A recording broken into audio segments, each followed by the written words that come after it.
Hoje você vai conhecer uma pesquisa que relaciona o hábito de fumar das mães durante a amamentação e a propensão dos filhos à obesidade e à hipertensão na vida adulta ou ainda na infância. E para isso conversamos com a professora Patrícia Lisboa, do Instituto de Biologia da UERJ. O Repórter Ciência foi conhecer o trabalho da equipe responsável pelo projeto. A reportagem é de Bia Libonati. Todos sabem que o fumo durante a gravidez pode causar inúmeros problemas no feto, como má formação e subnutrição. Mas uma pesquisa realizada no Instituto de Biologia da UERJ alerta para uma combinação pouco conhecida e perigosa: o fumo durante a amamentação. Aqui no Laboratório de Fisiologia Endócrina da UERJ, o estudo vem sendo realizado em ratos e mostra que o hábito de fumar das mães durante a amamentação pode sim desencadear nos filhos obesidade e hipertensão na vida adulta. E a gente decidiu fazer alguma coisa parecida com exposição ao fumo, que é muito, acontece muito, né, em lactante, principalmente, muito mais até do que gestante, que a mãe fuma, ela para durante a gestação, mas depois que o bebê nasce, ela acha que não tem muito mais problema ela fumar. A nicotina, a substância viciante do tabaco, é uma das responsáveis pelos distúrbios encontrados nos ratos. Sua ação é rápida e acontece no cérebro. A nicotina, uma vez que o fumante ele traga o cigarro, ela vai diretamente para o pulmão, ela é rapidamente absorvida e chega em poucos segundos no sistema nervoso. Então, no cérebro é basicamente onde acontece a ação da nicotina. Uma vez no cérebro, então, a nicotina ela vai alterar, né, tanto a produção quanto a liberação de muitos mediadores químicos, e a liberação alterada desses mediadores é que vai ter efeitos sobre o controle, principalmente do peso corporal e da ingestão alimentar. Por isso, a gente observa os efeitos de obesidade que a gente viu nos nossos animais. As ratas são expostas à fumaça do cigarro numa câmara de fumaça e os sinais de obesidade começam a surgir nos filhotes 4 meses depois. A rata tem a prole, né, tem a sua prole, aí no dia seguinte a gente começa a fazer a exposição diária, de 3 horas. As ratas são levadas à câmara de fumaça, queimam os cigarros e aí liberam a fumaça, ele fica naquele ambiente tabágico todos os dias durante a lactação. Eles são desmamados aos 21 dias, que é a lactação inteira do rato, que corresponde aos nossos 9 meses, né, de lactação, 6 meses. E depois eles ficam normais até 120 dias, que é um adulto jovem, sei lá, 30 anos, mais ou menos, em relação a gente. Aí ele começa a desenvolver várias alterações, né, e com 180 dias, que é nos nossos 40 anos, ele já é obeso e doente mesmo. Além da obesidade, o fumo pode causar outros males. Então, além da obesidade, eles desenvolvem outras alterações, né, principalmente alterações hormonais, que é o nosso foco de estudo, né? A gente estuda alterações endócrinas. Eles se tornam resistentes à insulina, ou seja, tendem a desenvolver diabetes, apresentam alteração de função adrenal relacionada com alteração de pressão arterial, né, e hipofunção tiroidiana, que na verdade o nosso principal foco é a disfunção tiroidiana com baixa no metabolismo, que está relacionada ao desenvolvimento da obesidade a longo prazo.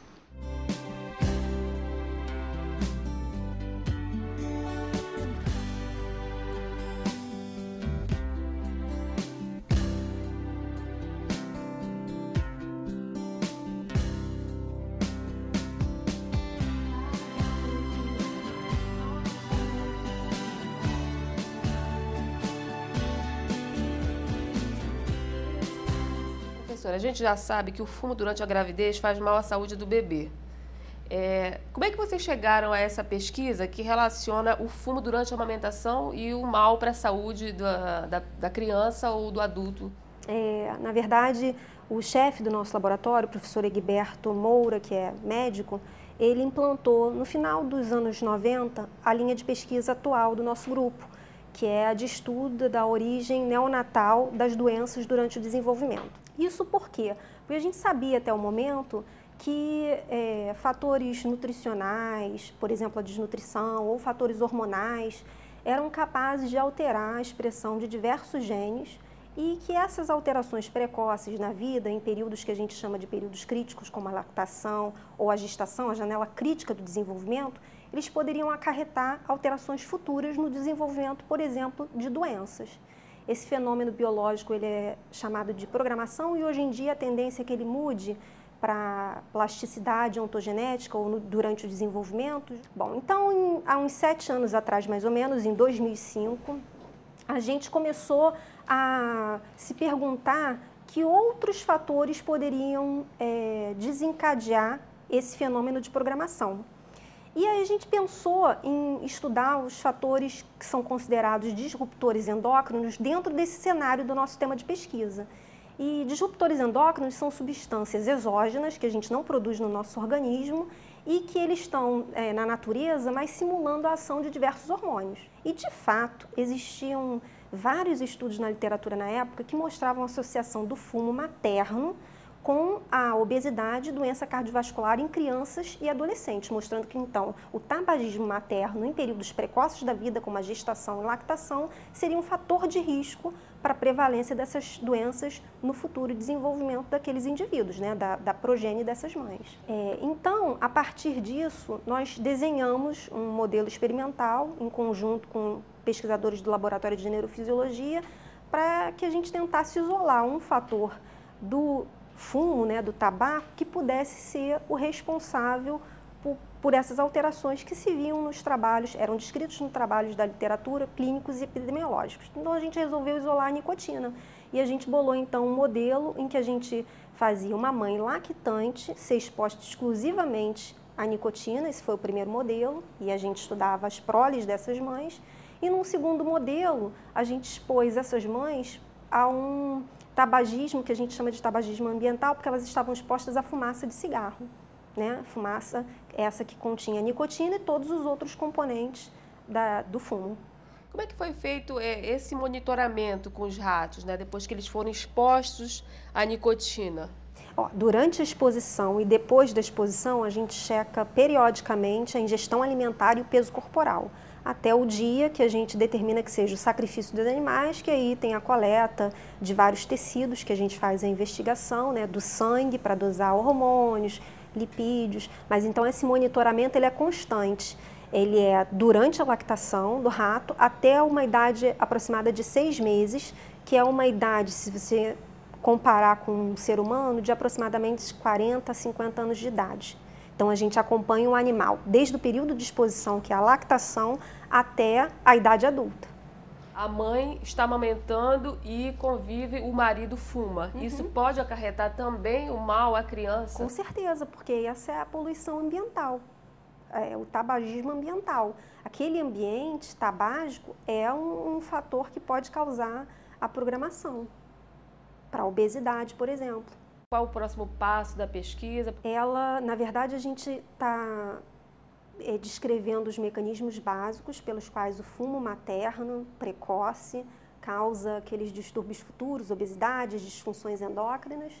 E agora a gente está entrando num momento no laboratório em que a gente está tentando reverter esse fenômeno, né? Está tentando estudar estratégias de prevenção daquela obesidade, né? E através do uso de nutrientes bioativos, que a gente está tentando investigar o papel, por exemplo, da erva mate, do cálcio, do resveratrol, na reversão ou prevenção desses distúrbios que a gente já descreveu previamente. E vocês estão planejando, junto com a comunicação, fazer campanhas que esclareçam esse malefício à saúde? Claro, esse projeto da gente tem financiamento das agências governamentais, FAPERJ e CNPq. Nós publicamos os artigos científicos, mas para a comunidade em geral, a FAPERJ já tem um programa, né, de cientista do nosso estado, jovens cientistas do nosso estado, que eles estimulam que os pesquisadores que são contemplados com esse tipo de auxílio, uma bolsa, que eles tenham uma participação em escolas públicas, dando aula e falando sobre a linha de pesquisa. A gente já efetuou isso, todos os pesquisadores do nosso grupo já fez isso, em escolas públicas, né, tentando disseminar essa ideia, porque na verdade a gente sabe que o fumo na gestação, ele até é evitado, né, porque a mulher recebe críticas da família, das pessoas do trabalho, então ela é meio discriminada, ela até evita de fumar na gestação. O problema é que na lactação, que é o foco do nosso estudo, a maioria volta a fumar. e voltando a fumar, acreditando que isso não vai fazer nenhum mal ao filho. Mas isso pode vir a fazer um mal ao filho porque ela está passando todos os componentes do cigarro pelo leite, né, quando está amamentando seu filho. Então isso é importantíssimo para a gente passar, até para as mães que são mães jovens, né, que estão nos colégios, e para passar realmente essa mensagem de que mesmo o fumo tendo acontecido só naquele período crítico da vida, aquilo deixou uma impressão naquele indivíduo, né, e que ele vai poder vir a desenvolver aquelas doenças futuras, obesidade, disfunções endócrinas, mesmo que ele nunca mais tenha se relacionado com o tabaco, né, com a nicotina, principalmente. O Repórter Ciência fica por aqui. E para entrar em contato com a nossa produção, o endereço é repórterciência@gmail.com. Até a próxima!